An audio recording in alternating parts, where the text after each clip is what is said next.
राष्ट्रपति जी ने आपातकाल की घोषणा की है। 25 जून 1975 स्वतंत्र भारत के इतिहास का सबसे काला दिन, जब कांग्रेस ने भारतीय लोकतंत्र का कत्ल किया था। It has proclaimed emergency. This is nothing to panic about. ये वो दौर था जब इंदिरा गांधी ने लोकतंत्र के लिए उठने वाली हर आवाज को कुचल दिया था। कुचल दी गई थी अभिव्यक्ति की आजादी, दफना दी गई थी मीडिया की स्वतंत्रता और छीन लिए गए थे संविधान से मिलने वाले सभी अधिकार, क्योंकि इंदिरा सदा सदा के लिए सत्ता चाहती थी और लोकतंत्र को राजतंत्र बनाना चाहती थी। इसके लिए इंदिरा ने वो सब किया जो इंसानियत को भी शर्मसार करने वाला था। इमरजेंसी में इंदिरा ने जो क्रूरता की, उससे पहले ये जानना भी जरूरी है कि आखिर इस लोकतंत्र को खत्म करने के पीछे, इस क्रूरता के पीछे वजह क्या थी।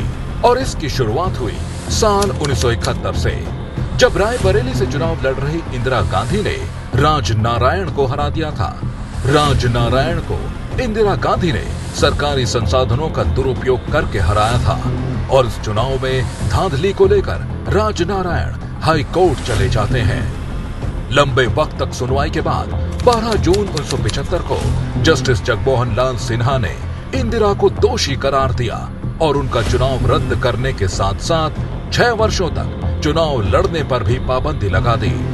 इस निर्णय के खिलाफ इंदिरा सुप्रीम कोर्ट चली गई।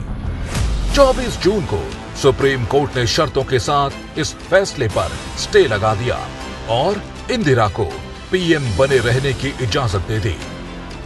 लेकिन इंदिरा ने जन आक्रोश को भांप लिया था, इसलिए इंदिरा ने कोर्ट के आदेश को 24 घंटे भी नहीं बीतने दिए और 25 जून 1975 को देशव्यापी आपातकाल की घोषणा कर दी। फिर शुरू हुआ तानाशाही का वो दौर, जब लाखों भारतीयों को मनमाने ढंग से गिरफ्तार करके जेलों में डाल दिया गया। इंदिरा गांधी को चुनौती देने वालों के साथ क्रूरता की हदें पार कर दी गई। उन्हें शारीरिक हिंसा, यौन उत्पीड़न और मानसिक यातना के दौर से गुजरना पड़ा।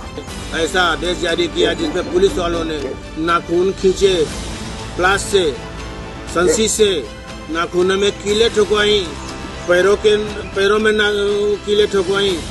इतनी घोर जो यातनाएं दी गई, इतनी ब्रिटिश गवर्नमेंट में यातनाएं नहीं दी गई जितनी की इमरजेंसी काल में यातनाएं दी गई। देश में तानाशाही हावी थी।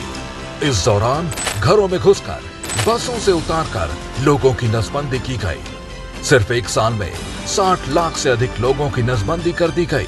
ना उम्र देखी गई, ना परिस्थिति। 16 साल का किशोर हो या 70 साल के बुजुर्ग, जबरदस्ती नसबंदी कर दी गई। और यही नहीं, गलत ऑपरेशन और इलाज में लापरवाही की वजह से करीब 2000 लोगों को अपनी जान तक गंवानी पड़ी थी। शादी तत्काल हुई थी और उनकी जास्तियों नसबंदी करवा दी गई। महिलाओं की नसबंदी जास्तियों करवाई गई। इसका सारा इन सभी प्रकरणों का विरोध करते हुए जेल का आंदोलन किए।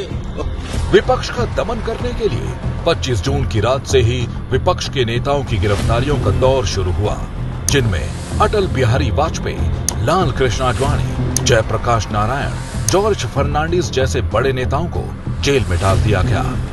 इमरजेंसी के दौरान कई नेताओं के साथ दुर्व्यवहार किया गया। किसी नेता के बाल नोचे गए, किसी को इतना मारा गया कि हड्डियां तोड़ दी गई और किसी के नाखून तक उखाड़े गए थे। इतना ही नहीं, निजी महत्वाकांक्षाओं की पूर्ति के लिए विपक्ष को जेल में बंद कर संविधान में इस हद तक संशोधन किए गए। संविधान को कॉन्स्टिट्यूशन ऑफ इंडिया की जगह कॉन्स्टिट्यूशन ऑफ इंदिरा कहा जाने लगा था। इंदिरा गांधी को प्रधानमंत्री बनाए रखने के लिए संशोधन, मौलिक अधिकारों को कमजोर करने के लिए संशोधन और न्यायपालिका से आपातकाल की न्यायिक समीक्षा का अधिकार छीनने तक के लिए संशोधन किया गया। इमरजेंसी में होने वाली क्रूरता को छिपाने के लिए मीडिया का गला घोट दिया गया। 46 से अधिक पत्रकारों, 2 कार्टूनिस्ट और 6 फोटोग्राफर की मान्यता वापस ले ली गई और लगभग 258 पत्रकारों को गिरफ्तार किया गया। और मीडिया संस्थानों की बिजली आपूर्ति पर रोक लगा दी गई। जब इंदिरा की तानाशाही के चर्चे विदेशों में भी होने लगे तो 7 विदेशी संवाददाताओं को निष्कासित किया गया और 29 अन्य का भारत में प्रवेश प्रतिबंधित कर दिया। 21 महीनों में निरंकुशता की सारी सीमाओं को लांघ दिया गया, लेकिन जनता के संघर्ष के आगे 21 मार्च 1977 को कांग्रेस को झुकना पड़ा और जनता ने 1977 में हुए आम चुनावों में निरंकुश शासन के खिलाफ जमकर वोट किया, जिस कारण कांग्रेस को हार का मुंह देखना पड़ा। आज कांग्रेस लोकतंत्र का कितना भी ढोंग कर ले, लेकिन कांग्रेस ने भारत के लोकतंत्र पर आपातकाल का जो दाग लगाया है उसे न कभी मिटाया जा सकता है और न ही भुलाया जा सकता है। जो लोग भारत की लोकतांत्रिक परंपराओं पे निष्ठा रखते हैं उनके लिए 25 जून न भूलने वाला दिवस है।